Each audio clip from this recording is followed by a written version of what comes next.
अस्सलामुअलैकुम, आदाब, नमस्ते, सत श्री अकाल दोस्तों। मैं आपका दोस्त प्रोफेसर जुनैद खान भोपाल से यूट्यूब के चैनल अबू दादा फिशरीज़ में आप सबका स्वागत करता हूं। दोस्तों, आज हम बात करेंगे पॉन्ड कंस्ट्रक्शन की कि कैसे हम हमारी ज़मीन पे पॉन्ड को कंस्ट्रक्ट करें और हमने इस फार्म पे किस तरीके से पॉन्ड को कंस्ट्रक्ट किया है।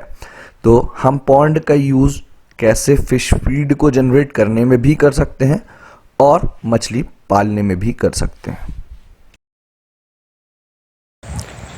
बहुत सिंपल सा कॉन्सेप्ट है इसका डेवलप करने का। ये पॉइंट्स तो हमने पूरा एक लेआउट लिया, सीधी लैंडस्केप ज़मीन ली सीधी, और बीच में थोड़े थोड़े से गैप से हमने उसमें छोटी सी दीवार उठा के और तिरपाल वहाँ तक डाला, फिर दूसरा पॉइंट बनाया, फिर तीसरा, फिर चौथा। तो ये कह सकते हैं लगभग एक ही तालाब होना चाहिए था, पर उसको ऐसे सिस्टमेटिक बना दिया है। अब इसमें इसका अज़ोला फॉर एग्ज़ाम्पल 10 दिन में तैयार हो रहा है, तो इसका 12वें दिन, इसका 14वें दिन, उसका 16वें दिन, उसका 18वें दिन ये साइकिल चल। ये अगेन अज़ोला के लिए हमने सेपरेट करके छोटी छोटी, आप देखें इतनी बड़ी दीवार उठाई, 4 से 5 रद्दे की, और इससे सेपरेशन करके 1 2 3 पॉइंट्स बनाए अज़ोला के लिए। वहाँ ये अलग है और ये है। अब दोस्तों, ये बेसिकली अज़ोला की वजह से होता ये है कि इससे हमारी फ़िश की फ़ीड की जो कॉस्ट है वो बहुत कम आ जाती है। अगर हम ग्रास कार्प की बात करें तो पूरा ग्रास कार्प 100% हम इस अज़ोला पे ही पालते हैं। अभी फ़िलहाल में ये अज़ोला के अलावा तिलापिया जो हमारी ग्रास कार्प के अलावा तिलापिया जो है वो तिलापिया पूरा 100% इसी अज़ोला पे पल रही है। तो दोस्तों, ये जो पॉइंट है बेसिकली ये लंबे में बनाया गया था। ये सोच थी हमारी कि हम इसमें IMC रखेंगे ताकि मछली को भाग मिले। और अभी मैं देख पा रहा हूँ कि काफ़ी बड़ा सारा सांप पानी में दिख रहा है, शायद वो वीडियो में कैप्चर नहीं हो पा रहा होगा। बहरहाल, तो हमारी कोशिश ये थी कि हम इसको कवर करेंगे हमारी IMC को लेकर, कि IMC को भाग चाहिए रहती है तो वो उसको भाग मिलेगी तो अच्छी पनपेगी। पर फ़िलहाल इसमें हमने तिलापिया डाली हुई है। अब मैं आपको वो पॉइंट्स दिखाऊं पूरे, जो जिसका कॉन्सेप्ट मैं आपसे कहता हूं कि आप बायोफ्लॉक पे ना जाते हुए छोटे टैंक्स बनाइए। छोटे टैंक्स कैसे, तो मैं उम्मीद करता हूं आप देख पा रहे होंगे। इस तरीके से टैंक्स हमने बनाए हुए हैं। अब ये इस टैंक में फ़िलहाल में तिलापिया है। तिलापिया के अलावा इससे पहले इस टैंक में हमने रखा था ग्रास कार्प। फ़िलहाल में अभी इसमें कुछ भी नहीं है, ये वाला टैंक खाली है हमारा।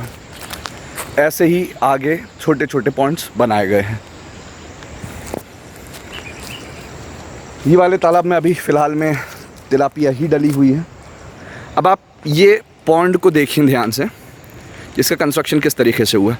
कुछ भी नहीं, सिर्फ चारों तरफ से मिट्टी की मेड़ उठाई गई ज़मीन पे और उसको 2 तरफ की ज़मीन छोड़ दी गई जो सेपरेशन के काम में आई, और इस तरीके से ये 3 इधर तालाब और ये चौथा तालाब, और इसके बाद एक लंबा तालाब है जो कि मछली, भाग वाली मछली जैसे IMC है, उसको उसमें पालने का प्लान था हमारा, और वो पल भी रही है अभी। तो ये है तालाब बनाने का तरीका। करना कुछ नहीं है आपको। जैसे ये तालाब है, या ये इस तालाब से समझें तो हमने उस कोने की गहरान ज़्यादा रखी और इस कोने की गहरान आते आते ऐसे तिरछे में कम हो गई, और उधर हमने एक एक्स्ट्रा में गड्ढा दिया और उसमें हम पंप लगा देते हैं, तो ये पूरा स्लज जो है वहाँ से बाहर ड्रेन आउट हो जाता है। तो तालाब जब भी बनाएं तो अगर एक जगह से उसकी गहराई फॉर एग्ज़ाम्पल 6 फीट है, तो वो या तो और गहरा होते हुए जाए, 8 फीट तक पहुँच जाए, या बेसिकली 3.5 से 4 फीट भी पानी सफिशेंट होता है।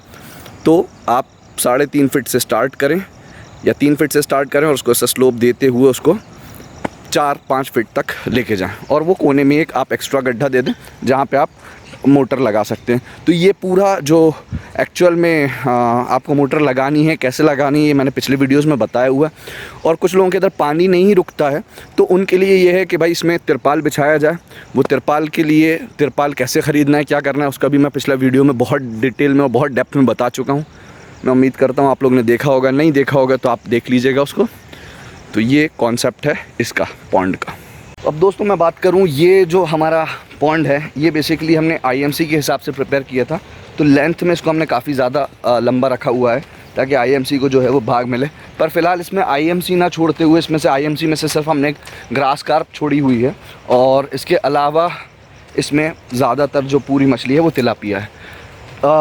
रीज़न ये है कि फ़िलहाल हम कमर्शियल फीड नहीं यूज़ करना चाह रहे थे, तो हमने पूरा इसको 100% अज़ोला पे पाला हुआ है, तो उसलिए हमने इसमें ग्रास कार्प डाली।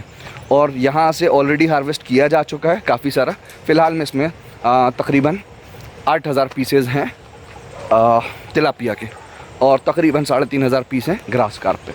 तो ये काफ़ी लंबा है, आगे तक है, और अभी इसमें से हार्वेस्ट कर लिया गया है। तो ये पॉन्ड थोड़ा सा इसमें ख़र्चा ज़्यादा किया गया है, इसमें पिचिंग करवाई गई है अलंगे की, तो ये थोड़ा सा पक्का करना चाहें तो ऐसा कर सकते हैं, नहीं तो मैंने आपको दूसरा तरीका भी बताया कि कैसे आप कम खर्चे में पॉन्ड बना सकते हैं। ये इसकी लेंथ इतनी है,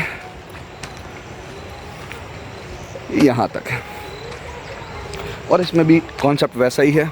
वहाँ से जो गहरान है वो 3 फीट है, और 3 फीट से ये शुरू हुई है, और यहाँ आते आते आते आते ये 6 फीट तक गहरा हो गया, और आखिर में थोड़ा सा हमने एक आधे फीट एक्स्ट्रा में गड्ढा दिया हुआ है। तो यहाँ पे पाइप आपको दिख रहे होंगे, यहाँ पे हमने मोटर लगा दी है, यहाँ जो भी स्लज इकट्ठा होता है उसको यहीं कहीं ड्रेन आउट कर दिया जाता है। ये इसका आउटलेट है, जब पानी ओवर हो जाता है तो यहाँ से इसको ड्रेन कर दिया जाता है।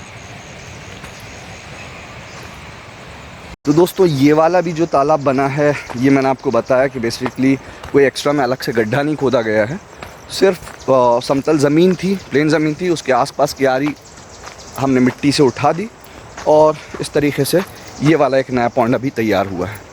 तो ये भी लेंथ में इतना है। तो ऐसे करके ज़मीन इतनी है कि हम चाहते तो एक लमसम पॉन्ड बना सकते थे उसमें, पर कोशिश यही थी कि छोटे छोटे कई सारे पॉन्ड्स रहें, उसमें हमारी साल की साइकिल रोटेट हो जाती है। भाई 3 महीने में एक तालाब से प्रोडक्शन तैयार हो रहा है, चौथे महीने में दूसरे से, 5वें महीने में तीसरे से, तो इस तरीके से अर्निंग रेगुलर रहती है, तो हिम्मत भी मिलती रहती है, और नए जो खर्चे रेगुलर बेसिस पे होते हैं वो भी हमारे पास सफिशेंटली अवेलेबल हो जाते हैं।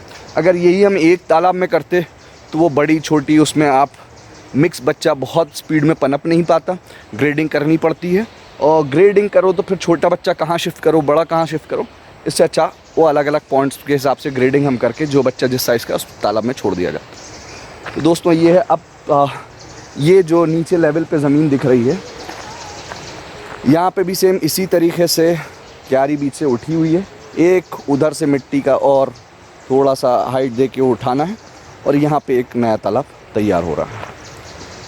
तो दोस्तों मैं उम्मीद करता हूँ आपको पॉन्ड काफ़ी हद तक बनाना समझ में आएगा इससे, और अज़ोला एक बहुत अच्छा फीड है। अगर हमने उसको तिलापिया पे भी ट्राई करा और तिलापिया पे उसका रिज़ल्ट हमें बहुत अच्छा मिला, तो मैं समझता हूँ कि आप लोग भी अज़ोला उगाएं और उसको यूज़ करें।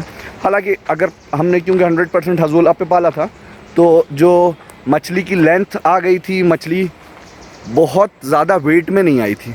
रीज़न ये था कि बेसिकली जो प्रोटीन कंटेंट है वो अज़ोला में बहुत ज़्यादा रहता नहीं है, तो उसकी वजह से प्रोटीन बॉडी में नहीं पहुंचने की वजह से उसने वेट बहुत गेन नहीं किया था।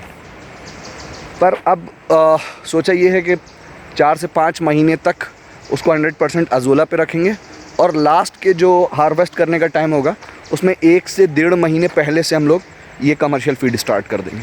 तो वो 1-1.5 महीने में जितना कवर करना होगा कर दिया जाएगा। मैं उम्मीद करता हूँ आप लोगों को ये कॉन्सेप्ट समझ में आया होगा और वीडियो पसंद आया होगा। लाइक कीजिए, शेयर कीजिए, सब्सक्राइब कीजिए। God bless you all.